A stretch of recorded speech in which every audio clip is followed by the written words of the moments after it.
This is Jack Cartwheel. You're watching the blown coverage. Let's go. Let's go.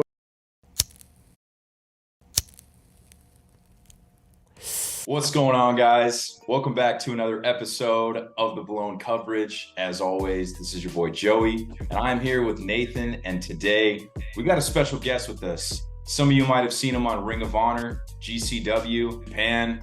He's been everywhere around the world, and today he's been honored. We're honored to have him give us his time. The one and only Jack Cartwheel. Let's go. I was thinking Let's about go. back and Cartwheel shit.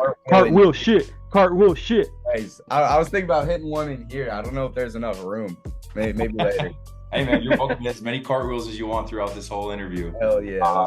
But yeah, man, it's really good to have you on. We've been looking forward to this one for quite some time. Obviously, growing up, being a professional wrestling fan, Nathan and I have attended many shows and we've seen your work many times, and we really appreciate it. And we're glad to have you on, man. So I'm curious to know how early did you get into professional wrestling? Obviously, most people, when they're early, they see Stone Cold, The Rock, all these guys on TV.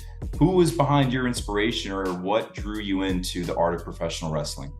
Yeah, so I mean, I didn't watch professional wrestling like growing up as much as like many other wrestlers did. I like my very first experience with pro wrestling. I went to a show when I was like 5 or 6 with my dad, and it was awesome. It was amazing, but I didn't really think much of it like since then, until maybe when I was 12 or 13. I saw I was hanging out at like a sleepover, and Sheamus and Alberto Del Rio were doing some type of angle, and it ended with them just like walking away from each other. And I was so intrigued on that fight because they were talking so much smack, and I was ready for them to fight. Yeah. And they walked away. So I tuned in next week to make sure to see if they fought. And I just started watching for quite a while there. And then I had a little hiatus with I had a little moment when AJ Lee like kissed Kane, and my parents like walked into the room, and I was like 12 or 13. I felt really weird about it. So then I had maybe it came back in like 2016 and watched some more until like I decided it was something I wanted to try in 2018. Sure. Yeah. So Jack, besides like wrestling, were you into like any other like sports growing up? Because I see you do all these flips, man. And like, were you like a gymnast? Like, did you do something else?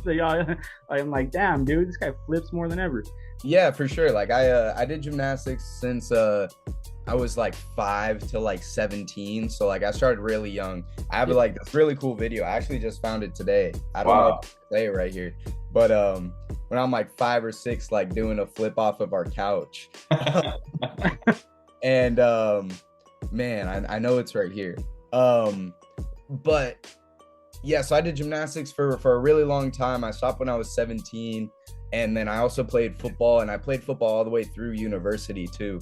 From 6th grade all the way till then. I did 1 year of amateur wrestling. I wasn't the biggest fan of it because of the weight cuts, and I started really late, coming in as a junior against a bunch of varsity guys. Like I did okay because of my strength, but like definitely didn't do the best. But yeah, I have some background in some other sports.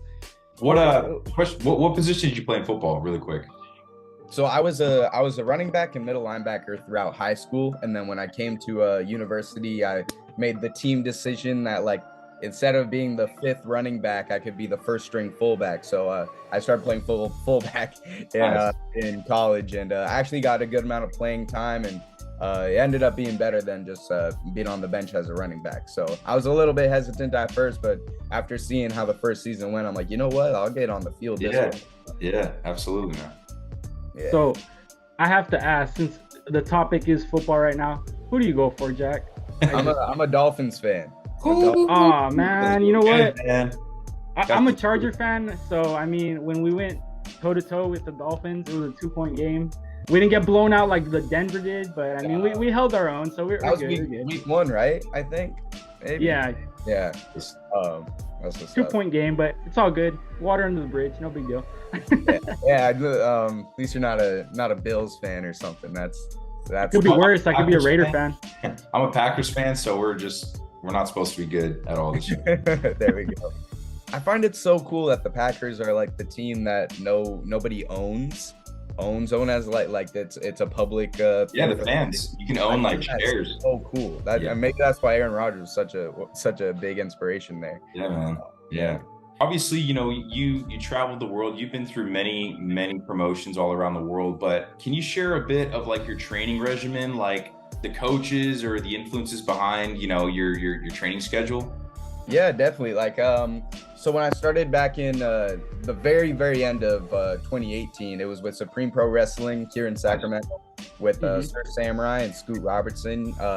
Some people may not know the school, but Jeff Cobb was one of their biggest students, and Timothy Thatcher and J.R. Kratos, and so Nicole Savoy also. So so I started there, and we would train twice a week, and then I would always be that first guy to volunteer with them, to go with them on the road for shows on the weekends. So I definitely got a good head start of getting all that training by watching. You know, I'm going out and I'm watching the shows, and I'm participating with my trainers to get some extra work in and extra hours. So it was like that. And then once I went to school and university in Orange County, I started training with Lil Cholo and Mariachi Loco with the Lucha Homies Lucha School.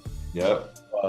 Then I was training with them. I think it was Tuesday, Thursday, Fridays for 2 hours, and I did that for the last couple of years, and now I'm back in Sacramento. Nice. So speaking about your training, Jack, how is it like cutting promos? Is it something difficult for you, or was starting off wrestling, is that something that you had trouble with? Like how is cutting a promo for you? I think that's a great question. I think I'm a fairly decent talker. I think I have a large voice, and I'm confident in a lot of the things that I say. So the promos weren't that hard. However, I don't think I've had a lot of practice in it. Now with all the indie wrestling, like it's all about going out, having a crazy match, doing a crazy move, that I don't have a lot of opportunities at shows to show that I can talk, to show that I can tell a verbal story in that sort of way. But when the one time I did get an opportunity to talk, it wasn't the very best. So back to the drawing board, but I think I could I think I could whip something up okay. Yeah. What would you say are you know, you mentioned Lucha Libre, that you trained with some buddies in Orange County. What are the key elements of Lucha Libre that you find most exciting and unique? I would say the pageantry is just a lot more prominent and more important, that every single lucha guy's got glitter on the gear somewhere. So I would say like that part is much more major than American wrestling. And then the crowds are really cool too. Like you can see the difference in the crowds, and you can hear the air horns and stuff like that. So that's different. A lot of the roles are cool. A lot of the way that people have bases, how you can learn a doble, you can learn a triple as different ways to get rid of opponents in a more unique way than just body slamming each person at once, you know. So there's some of those aspects that make it a lot more intriguing. Yeah, absolutely. Yeah. So your name, Jack Cartwheel, is there any real story on how you got that name or how you thought of it? There is backstory, but I don't want to break the story, man. I tell people it's my my great grandfather invented the cartwheel to bring joy to his Northern European country. Okay. Can you tell us about your different experience, like wrestling in other countries? Obviously, you've been to Mexico, you've wrestled here in the States, you wrestled in Japan. What's it like wrestling in front of the different cultures, and how are they alike? How are they different? Yeah, like I would say there are tons of differences between Mexico and Japan in terms of I feel like a lot of Japanese audiences, they come up, like they will be loud, but at very specific times and at very specific points, and you got to work for that to happen. Rather than Mexico, there's just a lot of stuff going on. There's people talking, there's all these things. And I would also say a lot of the audience in Japan, like you'll find a lot of good media. You'll find a lot of good media from people taking very professional pictures on their professional cameras at shows. And sometimes I feel like when I do shows, like I can't find anything. I'm like, dude, I know I just wrestled in front of 1,000 people. How come I can't find a single picture of me? No. So that does not exist in Japan. So that's cool. And then Canada, every time I've wrestled there, they've just been so loving, so excited to just watch wrestling get away from their regular job. And I'm proud and happy that I can be the person who can supply that. Sure. Yeah. Dope. Speaking about wrestling in other countries and stuff like that, and when you wrestle with different people with different cultures, is it hard communicating with some people in the ring, and how do you overcome that? Yeah, it definitely is. I can tell you a little story where I'm a little bit better at Spanish now than I was when maybe in 2020 or maybe 2021, I was doing a lot of wrestling or a lot of lucha libre in Los Angeles. And there was one show where something didn't really go as we thought it would during the spot, and I didn't know how to tell him to take control. I didn't know how to communicate that to him. I did the old Iggy, but something communicatively didn't happen there. Now I know the words cortame, cut me off, like cortame.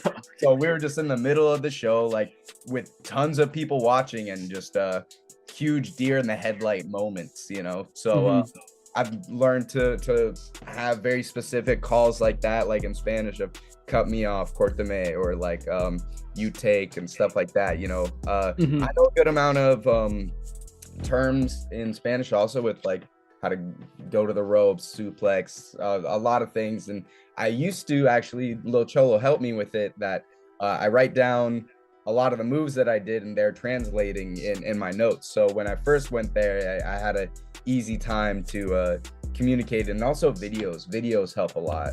Sure. But another thing that was interesting was in Japan, I would end up calling my matches in Spanish, and then them going from Spanish to Japanese, because there was this one dude who knew Spanish. So it was from English to Spanish to Japanese, and that's how we would communicate. That's Nice. wild. Yeah. Nice. Well, I mean, you know, wrestling with luchadors and even wrestling in Japan, you know, it's wrestling in general takes a very big toll on your body. When you're wrestling like luchadors, how is it like with the physical toll on your body over time? How do you deal with that? I haven't noticed much yet. I haven't noticed much too lately, but maybe right there was a couple of bumps right there.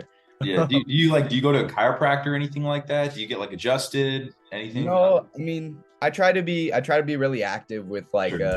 stretching and icing myself, but I know some people do use chiropractors, and it's a great idea. I just don't have the funds really for it, or whatnot. But it sounds great, and I would love to do more stretching. But I try to stretch when I can, and ice. And I know I've had ankle issues in the past, so I'll do like very specific things for that I've learned in the past to deal with those sprains.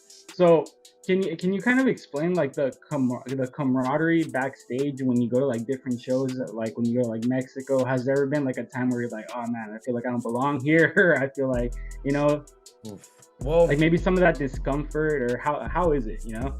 I'd say that's a big thing. And like, I was just listening to some Joe Rogan podcast, I think, or maybe it was Jordan Peterson, I don't know. He's talking about how like everyone feels like imposter symptoms at some point. Like everyone feels like an imposter sometimes if you're at like a certain job, and you're like, dude, wait, am I qualified? Am I doing this correctly? What have I done that? And it's really easy to get in your head in that sort of way. And I definitely felt like that a little bit at like maybe Triple Mania. You know, I was out there in a spot on the show ahead of all these guys who have been there for years and years. Yeah. And it's really hard in those moments to feel fully confident, to feel like you've earned it that much. But I guess in those times I'll try to remind myself of the specific things that I've done, the tangible things that I've accomplished to get there. And but definitely a lot of times I'll be at a show and just looking around and be like, damn, like, did I deserve this? Am I really this good? But then sometimes I it's the opposite way, that it's like, oh, this doesn't feel great. That makes me feel like I can do so much more to achieve higher and achieve better. So Sure. Yeah, yeah. Do you guys ever feel like that? You know, Yeah, man. Yeah, It happens Yeah. all the time, bro. all the It time. really does. Yeah. My next question was, is there anybody that you have stepped in the ring with that when you first got into wrestling, you're like, I want to wrestle that guy someday, and you have marked him off the bucket list already? Ooh, yeah, I would say John Morrison. John Morrison. Nice. Yeah, we saw, I think the last time GCW was in LA, saw Morrison and Nick Gage go at it. It was a pretty good match. We saw you. Yeah. Yeah, and that was a pretty good match. But what did you like about the match that you had with Johnny Mundo, Johnny Game Changer, Johnny T? There's so many names now. I don't know. Yeah. Johnny Impact, you know. Yeah, so something that was really cool was I wrestled him back in 2021 at the Collective, and a big thing about that weekend is he's John freaking Morrison, so he's gonna be busy the whole entire time. Sure. But he was so dang cool that like we actually met somewhere else earlier in the week to like do stuff back in Los Angeles before we went to Texas. That was super cool that he saw this match coming up, and he saw me as somebody in the area that he can like work with, and we like worked out together at a gymnastics gym, calling spots and working on new things that we could even debut in that match. And just to have a guy that's done so much in this business still care that much to put that effort in, and so yeah, probably John Morrison was freaking awesome. Amazing. Another one would be Speedball Mike Bailey. Yeah. I would be watching his matches before I became like a indie wrestler. That his matches were the style that like I was like, oh, that's sick. Like, so getting able to wrestle him in person, one-on-one, even in some triple threats and some scrambles, it's always awesome. It's always cool to see how his mind works, and yeah, I'm sure you guys know his genius. Yeah, man. Oh yeah, definitely. Can you kind of explain like the difference between like a house show, like for example like a GCW show, and I know you appeared recently on like AEW Dark, what the difference is with a televised show and like a house show? I wouldn't say that there's like I don't have enough experience with AEW to really know, and I wish I did, but I would just say probably just the specifics on times is the biggest difference. That it's like at many GCW shows maybe you'll go a little bit late or something, but it doesn't matter. It's a killer frequent match. But you know, that doesn't fly on TV. That's about as much as I know as of right now. So I gotcha. Obviously you're in GCW, man. Do you see yourself becoming GCW champion soon? I don't know about soon. That's a really tough. I know Blake Christian's, he's been doing really well defending the title, but is that a matchup that you can see yourself winning in the future? I think it is. I think that in the last maybe month or two, a lot of my brain keeps on thinking about like trying to get signed and trying to do like this or that for like whatever, and I'm like ignoring the beautiful, amazing opportunities that I have right in front of me with GCW and what I can be doing there and what other people have been doing there. That there's such a big fan base and such a cool thing to be a part of, and it really resonated with me last week where there was it was a smaller locker room than I feel like we've usually had, and I'm like, wow, hey, not only am I here, like I'm a bigger part of this, because I had a match with Jordan Oliver, Joey Janela, Masha Slamovich. Masha's been the champion. Jordo should be a champion. I'm not sure if Joey has been the champion in the past. He's been with them for a really long time, but for me to be in that circle, I can tell that I'm not only just one of their guys, but I can be the guy soon. And hopefully, if not that, maybe a tag title, that'd be dope too. But I also just want a chance, because I don't think I've had a GCW championship match yet. So yeah, give me a little shot ski. Let's get him a shot. Let's get him a shot at this title. Jack Cartwheel versus Blake Christian for the GCW title. That would be fireworks. That'd be fire. Make it happen. So his first match back after WWE was with me, actually. The very first one that he had was coming back in Texas. So nice. So that'd be a little maybe half circle moment. I'm not sure. Yeah, definitely. Are there any matches or stipulations that you like to compete in? Like Like I know some people like doing ladder matches, others do hardcore matches. Like, are there any type of matches you like doing? I mean, I love. I like some chairs in a match, something like that, something light. A little hardcore action. Okay. Not something too crazy, ladder. Get a little fancy with some ladders and chairs. That'd be pretty sick. But I'm not a deathmatch guy, so I wouldn't go too much more than that. I've always seen such cool videos of the Impact Wrestling X Division Championships where they have the wires, the crosses. Yeah, dude. As an ex-gymnast, I know I can do some shit on there. And like, if I had the opportunity to do some shit right there, like, that'd be so dope. I could be doing flyaways, kipping up, doing maybe even a giant. I don't know if I can do a giant, but like perhaps where you go all the way around the bar. Yeah. Maybe not. But I think that'd be. You know what? I think that'd be a viral moment if you were to do that. Yeah, it would. It'd definitely be a viral moment for sure. Yeah. Aside from wrestling, when you're not like training or thinking of pro wrestling, that realm, is there any hobbies that you have outside of it? Anything that you like to do in your free time? Yeah, like as you were talking about football earlier, I still follow a lot of football, and not necessarily like it takes up a lot of my life, but it's definitely there. Sure. Powerlifting, I'll lift all the time. That also has some stuff to do with wrestling. Yeah. I like investing a little bit. Like I completed my degree in business and economics, so that just happened a couple months ago. So I'm trying every day to not forget about those things and try to be very current in those aspects of the world that it can get really easy for wrestling to kind of consume what I do, because that's all I'm really doing right now. So I'm trying right now actively pretty hard to have a good balance of it, because although wrestling is so great, it can get overwhelming if that's all you're seeing on your feed, if that's all you're looking at your text, that's the only people who are emailing you and stuff. So yeah, I'm trying to get a little bit more into finance stuff. I work in finance, man. I sell physical gold and silver. Yeah, metals. I've been in it for about 8 years now. Nice. I was just looking at the gold yesterday. Like I didn't realize it was so far down from 2020, but like it's got to be huge in 2020 when all COVID stuff went. Yeah, but, there's really high hopes for it this year. You know, obviously a lot of people believe the market's going to go down. So if that happens, you know, history just shows gold goes up. So, but yeah, man. That's why I looked it up. I was thinking about all the things that were going on in the Middle East, and I was like, man, what? I looked up Leidos, I looked up Lockheed Martin, I looked up gold, and I was like, yep, that was all just shot up for like in the last couple of days. So look at a little bit of that.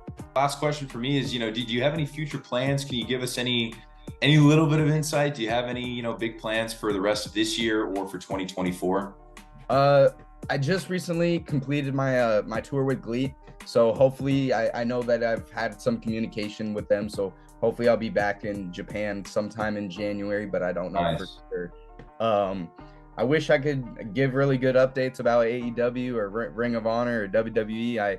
I have some stuff in the works for some of those things, but none of it is legit and yet until it is. So I can't really speak about much of that, except for that I need to be doing a little bit more and trying a little bit harder if I really want to make it happen, because it's not an easy thing to do and overcome at my size as well. You know, a lot of people, it's a lot easier now to be short in wrestling, but would definitely help to be a little bit taller in those aspects and in the underwear Olympics. You know what I mean? Yeah, I hear you. Huge opportunities with GCW, huge opportunities with AAA, huge matches coming into. I have 4 title matches in the next month, and if I win any of those, it'd be huge, because I haven't had a title in a year and a half, actually, which is crazy. All these other indie guys got all these belts. I haven't had one in a year and a half. So this Sunday, I'm wrestling for the Extreme Championship at SPW, actually, my home fed that I started with. So that'll be cool. Nice. Little coming home moment. Then me versus Gringo Loco at Demand Lucha in Toronto. I got another title match against that big guy, and we've had some banger matches before, and we're gonna have another one, and I'm gonna kick his ass, and then hopefully in front of my cousins also, because that's where my mom's from. My mom's from Toronto, so the whole family will be in that show. And then Bounty Keith at the end of this month.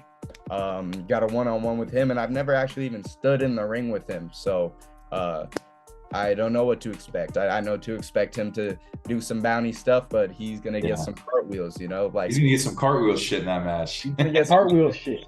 I just made a little graphic. I don't know if it's I saw it, the one with the orange and black graph that you were making. Yeah, yes, that. But then I made this one earlier today. Actually, let me I'm gonna take another picture of it right now because it's updated since then. But it says get cartwheeled, son, with Get cartwheeled, son. That's fire. I saw somebody comment that on an Instagram post of mine, and I was like, oh, that's pretty damn good. Yeah. And now my phone's gonna tell me that I don't have storage. Nah, that's good, man. Yeah, bro, you got a pretty big following, man. Like I said, I know that you're a very busy guy, and you know, you're always traveling, going around the world, and we really appreciate you coming on today and taking time and meeting with us. Of course, man. Of course. Yeah, you guys are killing it too. I love your YouTube page and all the posts that you have with everybody else, and it's really good when something that I need to get better at is posting on all the social medias. You know, I might post on Twitter and Instagram, but I'm not posting on Facebook, YouTube, and TikTok at the same time. So just trying to get that expanded reach is awesome, and the best that you can do for your business. Bro, I appreciate that, man. Kind words from a kind gentleman. And see you on Saturday, man, in Los Angeles at GCW Blood in the Hills 2. Hell yeah. We'll be there. Man. That's right, man. Well, anyways, this is Joey, this is Jack Cartwheel, and this is Nathan, the Blown Coverage, and we'll see you guys next time. Awesome. Thank you, guys.